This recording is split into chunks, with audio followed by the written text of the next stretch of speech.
How's it going, lads? Marshall here, and welcome yourselves back to another review on the channel. Tonight, we have Team of the Season moments, DANI OLMO for you guys. 91 rated with a 5-star skill move upgrades. Gonna see basically this SBC is any good.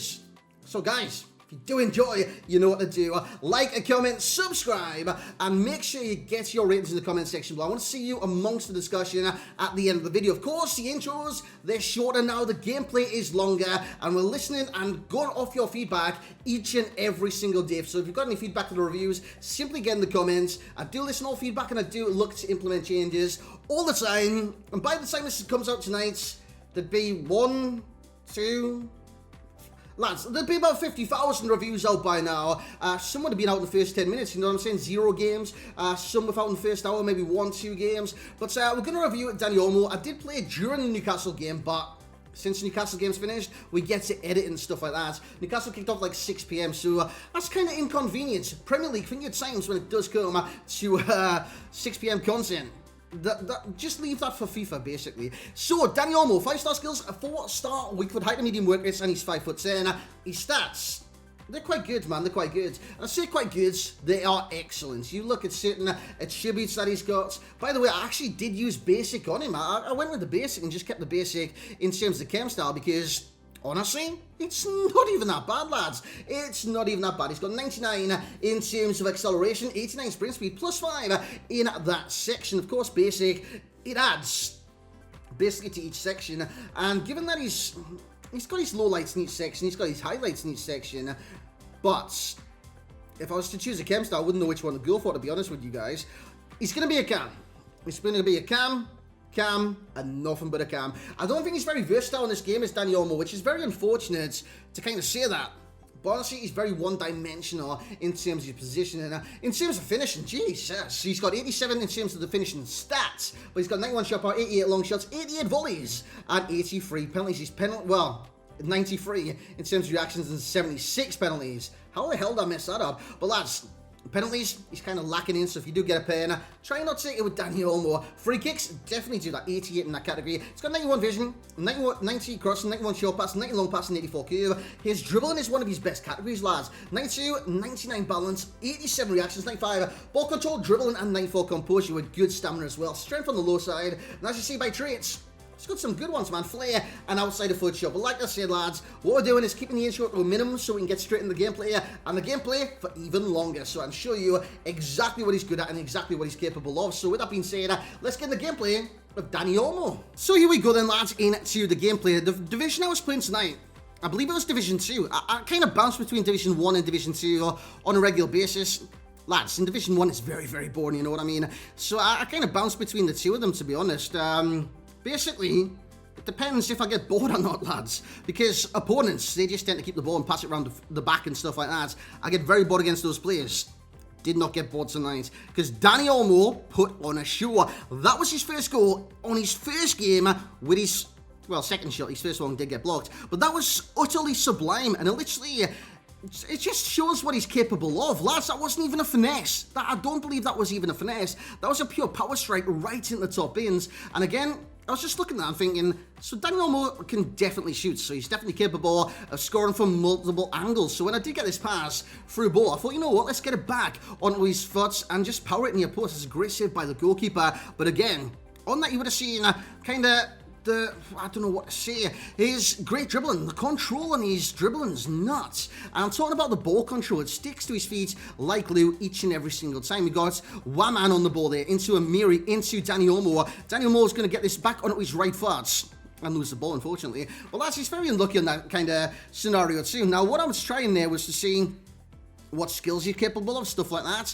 As he gets a chance here, nice little drag back again. It's really effective with DANI OLMO, by the way, the drag back, because it opens up so much space. And that is what I would recommend with DANI OLMO in terms of like a skill move or something like that. Of course, the drag back kind of to an angle, it's a bit of a skill move, isn't it? But this is a lovely drag back again. How does he not score that?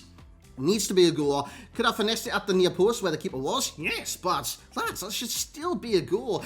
We build it up down this left-hand side. Kingsley Coleman actually packed him in the guarantee tonight. We give it to Enquiries. Unlocked him today. DANI OLMO loses the ball, unfortunately, but we still win it back. Back into DANI OLMO, and lads, I need to mention this. His passing and interplay is nuts. Like I say, Passed it out to the other player there. He passed it out to the winger. The cross came in, and he was there. He was there because he followed up his 1-2 from earlier in the move. So it's very effective to play this card at Cam, because what he does is dictate the tempo. Now, normally, the CDM dictates the tempo if you've got a good passing CDM. And look at like some Matteo Guendouzi, for example. I've been using him recently quite a bit. So what you can do with Matteo Guendouzi is pass it to CDM, and then dictate the game and the tempo from that position. Whereas Olmo can do it from the Cam position. You've seen a lovely through ball there. Probably should have scored with one man on that occasion. Again, my decisions in front of goal always aren't great. Should have chipped that, but again, we get another chance. I should have chipped this as well. We take a touch, we take a second touch, and that second touch did kill Douglas Costa on the said occasion, but again, look at Dani Olmo pulling the strings, man. He's playing the passes at the right times each and every single time. I know I'm pressing the button, but he's waiting the pass so well. This one is on the front foot. He actually intercepts your pass back. And look at the pace. He's got it to kind of maintain his pace beyond the defender. And that's a lovely finish after the fake shot into the far side of the net. So again, he's very capable of the finish on the counter-attack. So he's finishing. There's no... I know it's 87. That's not even bad for a card in this game, lads. I know what people expect you in TOTS and stuff like that is literally 99 in every single stat. And if it's not, it could be seen as average, you know what I mean? Lads, it's not average. 87 still good, and it should be good as like 92 or something like that. So again, his finishing is absolutely fantastic, and he will score the majority of chances. You would have seen that missed chance earlier on. Again, it happens. It happens. It happens with players. Happens in certain scenarios and occasions. And it just happens on that occasion. This is fantastic. By look at that search man on the right stick. Cuts inside. And that is another fantastic finish. Cutting back at the angle and just powering it past the keeper into the back of the net. The main thing I noticed with this card was, one, his ball control. Well, actually, two things. Passing is utterly insane for a Cam. Insane for a Cam. Because you see a pass with Dani Olmo, he makes it every single time. Free kicks, very accurate. That was a great save by Edison. That was some distance out on that occasion. Lads, his dribbling's unbelievable. And the thing that's been added to his dribbling kind of prowess is the 5-star skills now. So he's very capable of doing that. Lads, what is that shot, by the way? Did the defender get a foot on that? Because Douglas Costa... kind of expect more from him in those scenarios. We do get it with Douglas Costa on this scenario. Passing it to Dani Olmo again. Look at this. Combative. But he's not that strong, but he is combative on, well, time and time again. But that's a great save by the goalkeeper, Edison, yet again in the same match. He does get a goal in this game. I think this could be the goal by Dani Olmo to seal off the review highlights. Anyways, Dani Olmo runs down this left-hand side, passes it inside to DC, Douglas Costa, who tries to find it kind of back to Dani Olmo. Doesn't come off on that occasion, but we actually do win it back. Give it to Dani Olmo. Eventually, there it is, boys. It breaks, bang, back of the net, because that's what he's good at. Movement, positioning. Literally, this card is nuts in terms of what he does offer, but he isn't as silky in terms of the dribble as it would suggest. 92 agility, etc., etc. He's not that silky, but he is very, very, very effective. So there we go then, lads. I hope you're actually enjoying the longer gameplay. It kind of showcases the play a little bit more to you guys, so I hope you are enjoying that. And of course, the end screen, it's still here. We discuss everything, and even if you're like not English speaking or anything like that, it gives you kind of a good idea into kind of reading the stuff, because a lot of people can't understand my language, not only because I'm English or anything like that, it's because of my accent as well, so it's very difficult to get my point across on certain occasions. But this actually helps those that probably don't understand me. There's be some people in England as well that don't understand this language accent either, so that is what it is, lads. Fantastic card, fantastic cards. Would I say he's like a team in a season level? Yes, and no at the same time. I don't think he's very impactful. He's very, very impactful, but he lacks the fluidity of a lot of different cams in this game. Even Douglas Costa, I know he's a right-sided player, but if you play Douglas Costa at cam, I believe you get more fluidity in the dribble than Dani Olmo. But lads, Dani Olmo's got a cracking strike on him, and he'll put it in the back of the net more often than not than Douglas Costa, and on both feet as well. And he's got the added 5-star skill, so what's not to like about this card? Overall rating, and this isn't like a slight knock on the card, he's a sensational card in this game, so we'll give him a 9.2, very, very effective. As for the value for coins, it's actually 200k on the PlayStation and Xbox as of current. It's not a bad price, it's just, I don't know, would I use him there? Obviously you would use him at cam. Is there any alternatives? I'm actually going to try and find an alternative cam for you right now within the Bundesliga. Spain, maybe, I don't know, David Silva? You remember when David Silva came out? He's still an effective card, that card. Amiri could be a good shout. Now, Amiri could play cam. even though he's got 5-star skills, he's got 3-star weak parts. Amiri actually really impressed me at centre mid, and I was really surprised by that as well. The other kind of options, it's few and far between, actually, boys. If you've got Nabri or something like that, you could just use Nabri. But as for a 5-star skill and 5-star skills go, I can't really see too many. As I'm looking at this, obviously Marco Reus, he's beyond broken on this game at times. But yeah, he's not too many choices. Obviously Leroy Sané, I believe he's better as well. He's like 500k, Leroy Sané. Claudio Reyna, he's 329. So this card is actually quite cheap by the kind of SBC value. So we'll give him a value of a 8.4. I think that's fair. I'm not saying it's bad. I'm saying it's a good price. 8.4 is very fair for the cards, and that's what I will give him. And enjoyment of 9.2 as well. That's a very enjoyable card. And this is a stage. Well, I can't, lads, every time I get this stage, I can't see it. It's like I'm tongue-tied.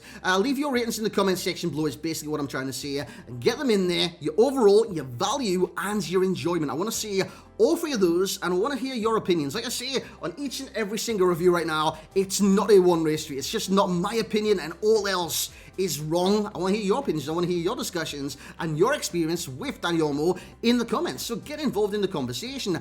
5-star skills up from 4-star. 4-star weak for the same from 4-star. High medium work rate, sensational. Flaring outside a foot shot. 2 great traits. Chem style, lads, honestly, any chem style for this card. Even I would recommend rocking a basic on him, to be honest with you guys. Passing is a 9. That's easily his best trait. Well, best attribute anyways. Well, that's the best thing I like about him is his passing, because it's so accurate. He's getting an 8 for shooting, 8 for dribbling, and a 7 for physical. In terms of pros and cons, we've got the pros in green, the cons in red. Movement acceleration, a dribbling, passing, shot accuracy, and 5-star skills, a / 4-star. Weak foot will be his pros. And of course, I could add to that as well. The only cons is his power. What do I mean by this? Shot power? What do you mean? I mean his strength. His overall like raw power when he's on the ball. He can't really push people off, and that is very unfortunate at times with DANI OLMO. And he's very one-dimensional. Not by his like passing range or his dribbling range or anything like that. His position. I think he's just a cam. Nothing else. Unfortunately for this card, he could play as a centre forward in a false 9. Striker. He potentially could play a striker as well. But honestly, lads, I'd stick him in cam because that is his best position. So I think he's very limited to that position in my point of view. That is the words. In terms of similar players, I've got Aouar there. Aouar's very good on this game. I do kind of put him in a similar ilk to DANI OLMO. In terms of recommending links, lads, I never knew this. I put Angelino into this SBC. I never knew he was a perfect link. Why did I not clock on at the time? It's you know when you do mistakes? That is a mistake right there. Schoolboy error, as some does describe, is a perfect link into DANI OLMO. Of course, Sabitzer, strong link right there. Anyone else that's Spanish within La Liga, and of course, at Leipzig, do strong link DANI OLMO too. And of course, if you want to spin it up and go to different nations and different leagues, well, mainly different leagues, the Spain nation stays the same, Ansu Fati would probably be your best bet right there. Lads, that's going to be it for this review. Like I do say, I do apologise for getting out late and kind of babbling on in this end screen. But lads, you've seen way more gameplay today. Shorter intro. I hope you've enjoyed. And if it has helped you in any which way, shape, mean, or form, like the video, lads. Get involved in the comments. Your ratings, comments, get them in. But lads, thank you very much for watching. Newcastle won tonight. I'm buzzing about that. And currently, I'm watching Burnley-Liverpool. This should be out by the time full-time does arrive. So I hope you have a great rest of your night. Like, comment, subscribe. We'll catch you tomorrow for more videos on the channel. Have a good one, lads.